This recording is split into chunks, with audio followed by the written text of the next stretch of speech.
Seule avec le fils de mes patrons, je lui ai juste dit tu sais, je n'aime pas quand tu me laisses seule avec cette personne. Et il m'a regardé, il m'a dit pourquoi, t'as peur qu'il te viole? Et je me suis dit qu'il savait tout et que vu sa réaction, c'était normal.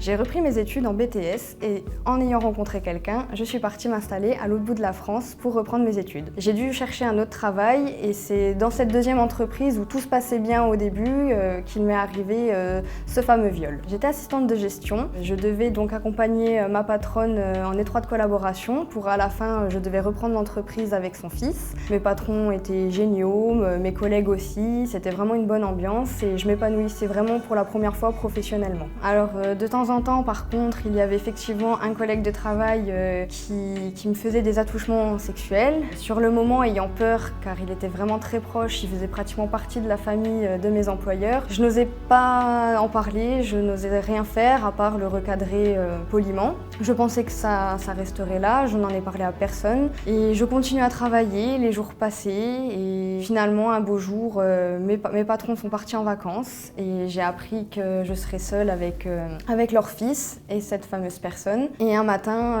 j'étais très contente, je devais rejoindre mes parents le soir pour le week-end. Je vais au travail et dans les toilettes pour me laver les mains avant d'aller partir en pause déjeuner. Mon collègue m'attrape, mais pour lui c'était pour rigoler. Je l'ai recadré très sévèrement, je lui ai dit de me laisser tranquille. Et on est parti manger. Je suis rentrée chez moi pour prendre mes affaires. Et quand je suis revenue de ma pause déjeuner, finalement le fils de mes patrons n'était pas là.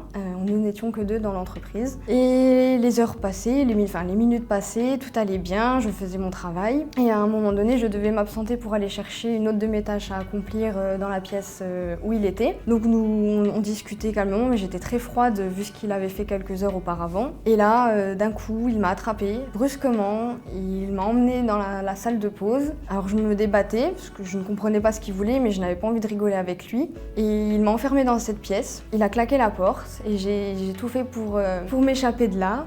Pendant plusieurs minutes, je me suis débattue. Au début, je pensais qu'il voulait jouer, qu'il rigolait comme quelques heures avant. Et au fur et à mesure, je comprenais qu'il rigolait pas. J'avais beau me débattre, j'avais beau crier, supplier, hurler, j'avais beau tout faire, il ne me lâchait pas. J'ai tapé dans les murs, je mettais des coups de pied, j'avais beau dire non. Je crois que mon corps ou mon cerveau a dit stop. Je n'étais plus capable de réagir, je comprenais sans vraiment comprendre ce qu'il se passait. J'étais là sans être là, je me suis dit bon bah laisse-toi aller. Il a continué tout seul dans son coin, en me tenant fermement pour que je puisse pas partir.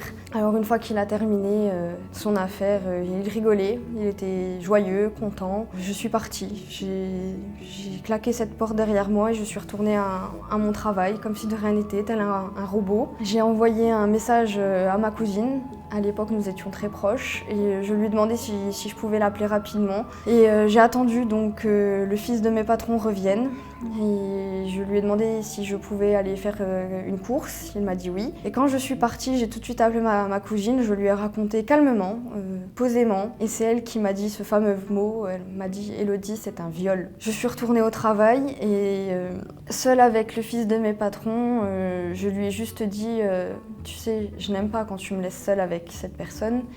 Et il m'a regardé, il m'a dit « Pourquoi? T'as peur qu'il te viole ?» Et je me suis dit qu'il savait tout et que vu sa réaction, c'était normal, qu'il n'y avait rien de grave dans ses paroles, que même si ça s'était vraiment passé, c'était rien. Surtout qu'il m'avait déjà dit quelques semaines auparavant de faire attention à lui car c'était un loup. Ce que ma patronne m'avait dit aussi. Tout le monde m'avait dit de me méfier de lui. Alors le soir, j'ai pris ma voiture, je suis allée rejoindre mes parents à 1 heure de route, un peu plus. Et le soir, après une journée horrible où tout le monde m'en voulait d'être de mauvaise humeur, d'être absente, de râler, j'ai fini par craquer et d'aller voir ma maman en lui demandant de lui parler seule à seule. Et je lui ai tout raconté. Elle m'a écoutée, elle ne s'est pas énervée, elle n'a pas pleuré, elle n'a pas crié, elle m'a écoutée jusqu'au bout. Et à la fin de mon récit, elle m'a dit « Elodie, tu as 2 choix. C'est soit tu ne dis rien, tu continues à aller travailler et il va recommencer, soit tu portes plainte, on sera là, on t'aidera, il va payer, tu ne seras pas toute seule mais tu as le choix. C'est à toi de voir ce que tu veux faire. » Donc je lui ai dit qu'on porterait plainte. Et suite à ça, les jours devenaient pénibles. Je me suis coupé les cheveux très courts parce que je ne pouvais plus être belle, je me sentais mal dans ma peau. J'en avais marre de vivre, j'en avais marre de tout. Et j'ai continué ma vie, on a été voir des avocats. Nous avons entamé les démarches pour réunir toutes les preuves. Il y avait des preuves, effectivement. On a essayé d'être très rapide, mais malheureusement, la justice, elle, ne l'a pas été. Et au fur et à mesure que le temps passait, j'ai voulu reprendre l'école, sauf qu'on m'a répondu qu'étant donc en arrêt maladie, puisque je ne pouvais pas retourner dans l'entreprise, je ne pourrais pas retourner en cours non plus. Et je faisais tellement confiance à ma patronne à ce moment-là, qui s'autoproclamait être comme une deuxième mère pour moi, elle avait été tellement bienveillante jusqu'à maintenant. Je lui ai fait confiance et je lui ai envoyé un message pour tout lui expliquer, sans préciser qui était cette personne. Elle me croyait au début, elle a été horrifiée, elle m'a demandé qui c'était.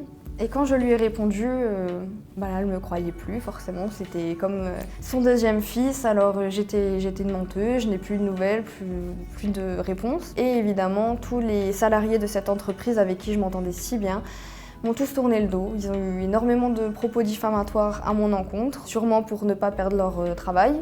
Alors mon agresseur n'a pas été condamné, il n'y a même pas eu de procès, la plainte a été classée sans suite, je ne sais pas pourquoi. J'aurais pu certes me constituer partie civile pour continuer. Finalement, après mes réflexions, j'ai pris la décision moi-même de tout arrêter car je ne pouvais pas passer ma vie à faire des kilomètres et des kilomètres pour cette affaire, à la revivre sans arrêt. Pour ma part, j'ai pris cette décision pour continuer ma vie aussi, parce qu'il était hors de question que je reste à terre tandis que lui jouissait d'une belle vie. Donc j'ai tout stoppé, j'ai dit tant pis, la vérité triomphera autrement. Si c'est pas par la justice, ça sera par autre chose, le karma si on y croit, mais moi je ne pouvais plus me permettre de revivre ça sans arrêt.